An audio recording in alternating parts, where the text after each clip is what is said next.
అల్లుడు ఆ, ఈ మిషన్ చాలా బాగుంది అల్లుడు. ఉమ్. కాళ్ళని కసాబిసా నొక్కేస్తుంది. పిల్లల కాళ్ళు నొక్కడం మానేసాక ఈ మిషన్ కనిపెట్టారులేండి. మీ సినిమా మీ ఫిల్మోగ్రఫీలో నాకు ఓన్లీ ఒకటే కంప్లైంట్ అంటే పెసరట్టు. యా ఎందుకు చేశారు ఆ సినిమా అసలు? అంటే ఏం ఎక్సైట్ చేసింది మీకు పెసరట్లో అసలు? ఏం ఎగ్జైట్ చేసిందా అంటే ఆయన లేరు మహేష్ కత్తి గారు. May soul rest in peace. Mahesh Kathi గారు అప్పుడు he was giving a lot of movie reviews and everything. And he was surrounded with very intellect ఉన్నటువంటి ఫిల్మ్ మేకర్స్ హిస్ సర్కిల్. ఇప్పుడు dear comrade director Bharat Kamma గారు ఆర్ ప్రదీప్ అద్వైతం ఇప్పుడు ఛాంపియన్ వస్తుంది.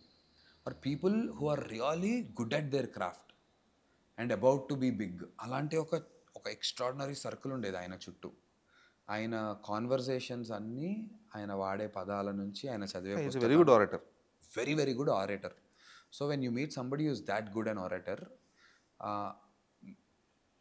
ఒక పిడికెల్ ఏమంటారు, పిడికెలే అంటారా, అదే ఆవు పేడతో చేస్తారు పిడక, సారీ పిడి అనొచ్చు, పిడికెలు ఇది, సారీ ఏమనుకోవద్దు, తెలుగు రాక కాదు, కన్ఫ్యూజన్. పిడకలు ఉన్నాయి అనుకోండి, ఒక వెరీ గుడ్ ఆరేటర్ పిడకల గురించి కరెక్ట్గా చెప్తుంటే ఏం చెప్తున్నాడు రా అని చూస్తాం మనం. పిడక అయినా సరే నేను చెప్తున్నా. Okay. So you get influenced because of lot of things. ఆ కథలో ఆ చిన్న పాయింట్ క్వాకీగా అనిపించింది, ఒక పెసరట్టు వల్ల గొడవ అవుతుందా అనేది. అలాంటి సినిమా తమిళ్లోనో మలయాళంలోనో కరెక్ట్గా తీస్తే, దాన్ని కరెక్ట్గా ప్రజెంట్ చేసి, ఇప్పుడు గురక వల్ల ఇద్దరు విడిపోయారు అనేది గుడ్ నైట్ సినిమా చూస్తే, ఆ సినిమాని దాని చుట్టూ అయిన క్యాంపెయిన్, ఆ సినిమా అసలు నీకు ఎక్కడో కనిపిస్తుంది. తవ్వి దాన్ని, ఆ సినిమాని కూడా తిట్టాలనుకుంటే దాన్ని కూడా ఇంకో రకం క్యాంపెయిన్ చేయొచ్చు.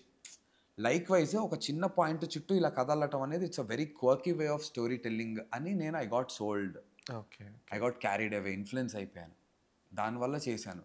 దాన్ని ఇంకా లేటర్ రియలైజ్ అయ్యా